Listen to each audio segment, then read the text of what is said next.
Every day, for those who stand, I guard this USA with steadfast hand.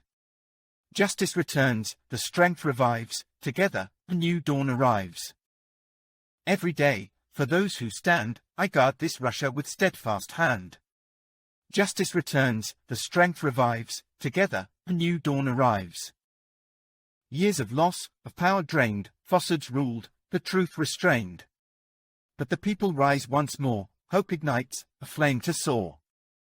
Borders open, yet left unkept, our own stand lost, defense inept. Now the tide must turn again, to shield the land, to lift our men.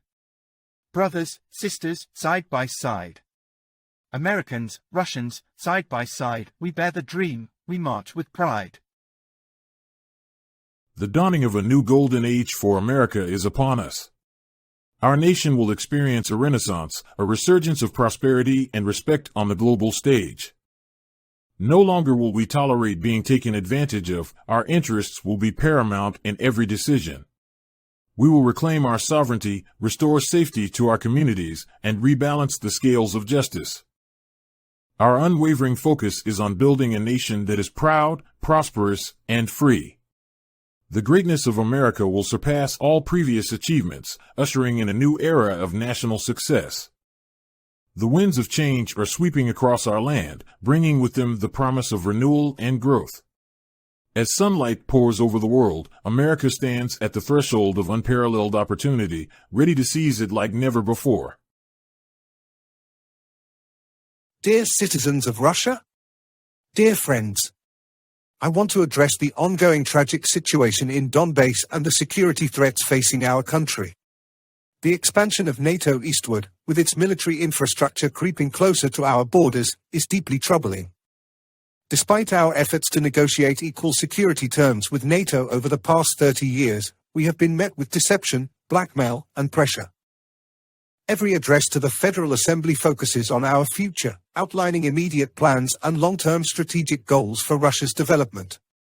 These objectives have been crafted with input from various sectors of society.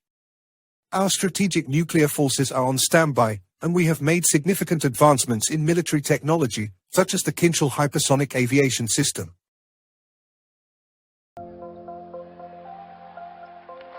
During every single day, I will, very simply, put America first. Our sovereignty will be reclaimed, our safety will be restored, the scales of justice will be rebalanced, the vicious, violent, and unfair weaponization of the Justice Department and our government will end, and our top priority will be to create a nation that is proud and prosperous and free. America will soon be greater, stronger, and far more exceptional than ever before. I return to the presidency confident and optimistic that we are at the start of a thrilling new era of national success. A tide of change is sweeping the country, sunlight is pouring over the entire world, and America has the chance to seize this opportunity like never before. But first, we must be honest about the challenges we face. While they are plentiful, they will be annihilated by this great momentum that the world is now witnessing, and the United States of America.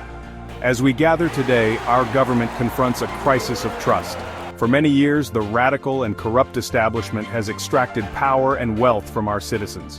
While the pillars of our society lay broken and seemingly in complete disrepair, we now have a government that cannot manage even a simple crisis at home while at the same time stumbling into a continuing catalog of catastrophic events abroad.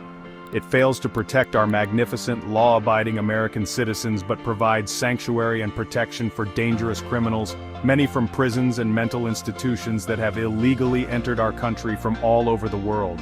We have a government that has given unlimited funding to the defense of foreign borders, but refuses to defend American borders, or more importantly, its own people.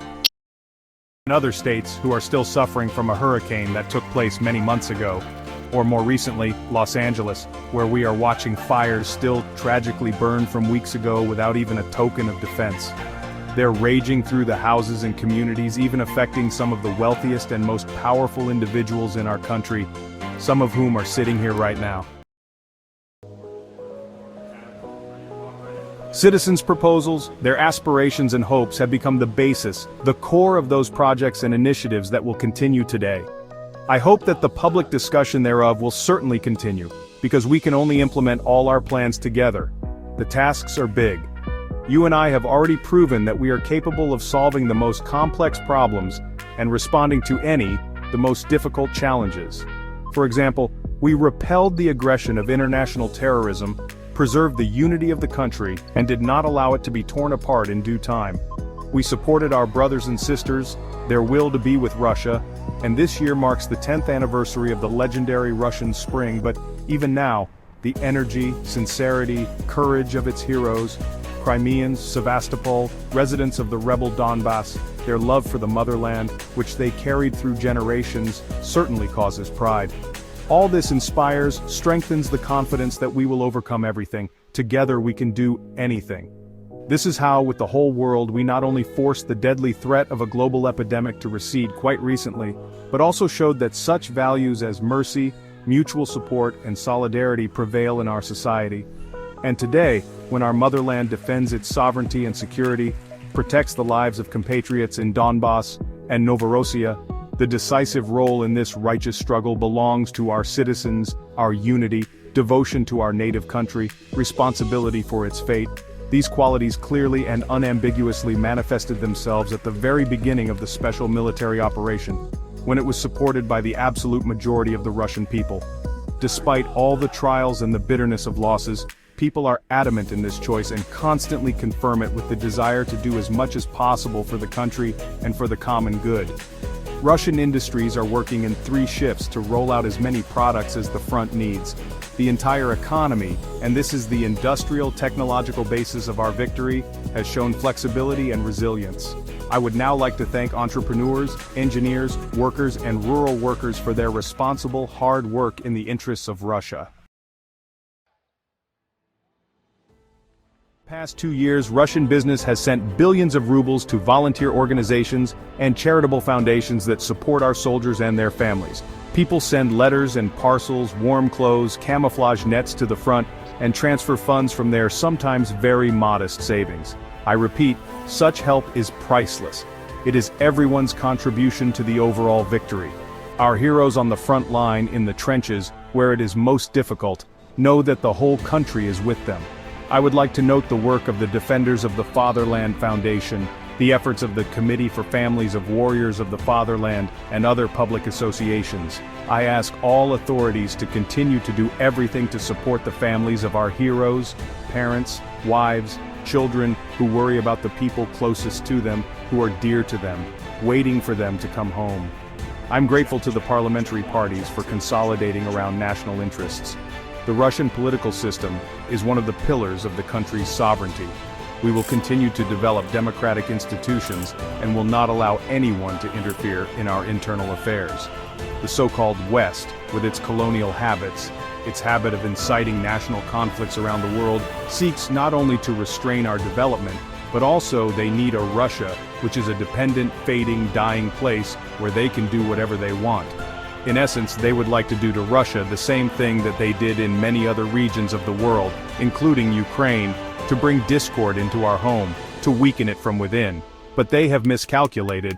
This is already an absolutely obvious thing today. They were faced with the firm position and determination of our multinational people.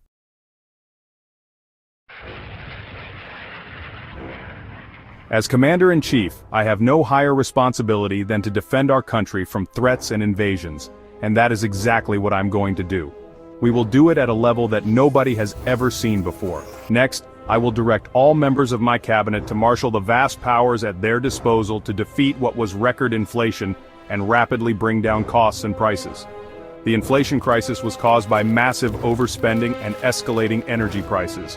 And that is why today I will also declare a national energy emergency.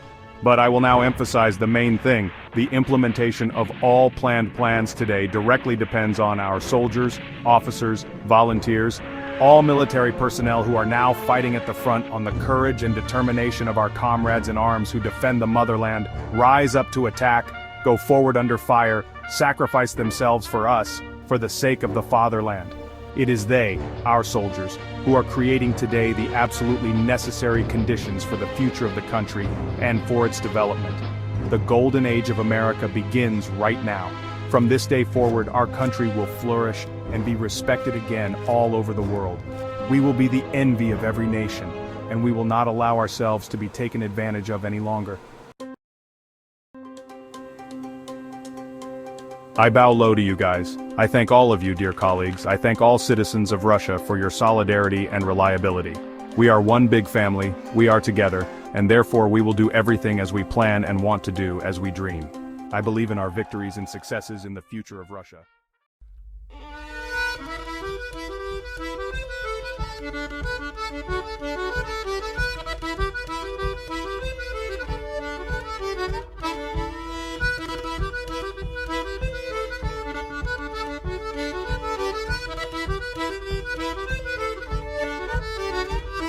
Well, what shall we do with the drunken sailor? What shall we do with the drunken sailor?